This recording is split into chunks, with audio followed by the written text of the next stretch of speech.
القراءة في مجال علم النفس من أمتع المجالات اللي احنا ممكن نقرأ فيها، وكمان مفيدة جدا لأن هي بتساعدنا على التعرف على نفسنا والتعرف على الآخرين. وكتاب النهاردة كتاب سهل جدا، هيساعدك في ان انت تتعرف على الآخرين من خلال تحليل لغة الجسد بتاعتهم في 7 فصول سهلين جدا. والحلو فيه ان هو في آخر كل فصل فيه خلاصة، يعني كل الكلام اللي ورد في الفصل موجود في الخلاصة دي، فاللي مش حابب يقرأ كل التفاصيل ممكن يعرف الكتاب بيتكلم عن ايه من خلال الخلاصة اللي موجودة في الفصل. وهو كتاب فكر كأنك طبيب نفسي لباتريك كينج. اول فصل اتكلم فيه عن اهمية ان انت تكون عارف نفسك، لان ده بيساعدك في اتخاذ القرارات المناسبة ليك. وضرب مثل الاتنين من الاشخاص، واحد اجتماعي وواحد انطوائي. الانطوائي هيحب يقضي مشاويره بنفسه، هيحب الهدوء، هيحب قعدة البيت اكتر من الخروجات. بينما الاجتماعي يحب يبقى جزء من المجتمع، يحب يشارك كل كبيرة وصغيرة مع الناس. وكل الكلام ده كمان بيبحث عن المناصب الاجتماعية، وان هو يبقى محط الانظار.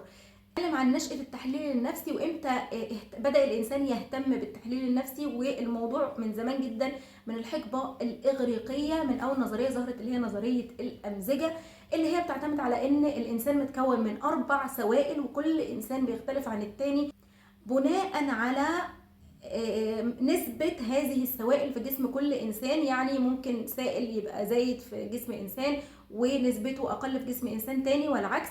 لكن النظرية دي ما قدرتش تفسر هو كل إنسان ليه كده، يعني الشرير ليه شرير، والهادي ليه هادي، والطيب ليه طيب، لحد ما اتطورت على ايد سيجموند فرويد، اللي هو قال انه الانسان او الشخصيه بتتحدد بناء على النموذج الهيكلي، اللي هو الهو والانا العليا، اللي هو المسؤول عن اشباع الرغبات ومسؤول عن المكسب الكامل بغض النظر عن النتيجه. لان هو ما بيهموش غير النتيجه، زي الطفل الصغير مش همه الطريقه اللي بتجيله بيها الحاجه الحلوه او اللعبه او اي كده، هو همه بس الشعور اللي بيحس بيه لما بيحصل على المكسب.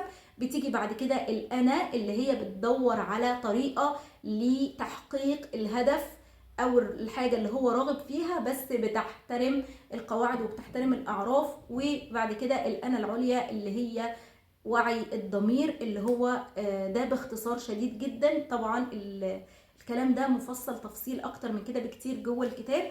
وبعد كده جه للفصل الثاني بدأوا بسؤال: ليه انت زي ما انت كشخص بمواصفاتك، وليه الاشخاص التانيين زي ما هم كاشخاص بمواصفاتهم؟ وفي الفصل ده ناقش انه الشخصية بيتم تحديدها من خلال 5 نماذج. اول حاجه المنفتحه للتجربه، ودي الشخصيه اللي هي بتحب تجرب كل حاجه وما عندهاش، مش بتحب الروتين، بتحب المغامره وكل الكلام ده. وبعد كده الشخصيه الاجتماعيه اللي هي بتحب تبقى جزء من المجتمع وبتحب تشارك الناس في كل حاجه. الشخصيه التآلفيه اللي هي مدى تآلفنا مع الاخرين وتعاطفنا مع الاخرين.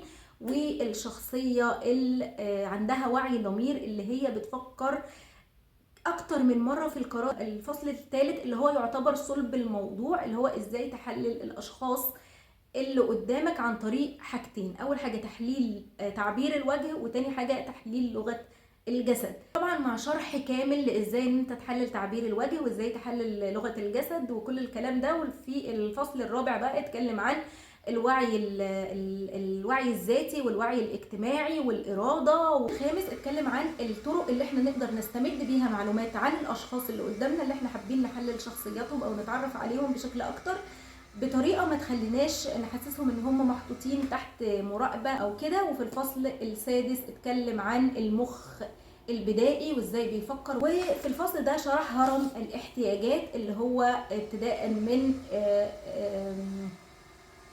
الرغبات لحد احترام الذات، اللي هو ابتداء من اشباع الرغبات لحد احترام الذات. وقال انه في اي مستوى الانسان واقف انت هتقدر تحدد هو بيسعى وراء ايه. يعني مثلا الانسان اللي هو مش همه غير تحقيق رغباته بغض النظر عن الطريقه، فانت هتقدر تفهم الانسان ده بيتبع انهي سلوكيات، بيحقق رغباته بانهي طريقه، كل الكلام ده. الانسان اللي بيحب تقدير الذات واحترام الذات، هتقدر تتوقع وتعرف تصرفاته بيتصرف بناء على ايه. وفي اخر فصل اتكلم عن اثار الماضي والبيئه اللي احنا نشأنا فيها، وازاي البيئه دي بتأثر على تركيبتنا وعلى شخصياتنا وعلى سلوكياتنا، وهل ممكن ان احنا نتخلص من اثار الماضي دي ولا لا. وكل الكلام ده بالشكل المفصل البسيط السهل. يعني الكتاب يعتبر سهل جدا وفي نفس الوقت قيم جدا، المعلومات اللي فيه حلوه قوي. ده كان كتاب النهارده، واشوفكم في فيديو جديد وموضوع جديد، ومع السلامه.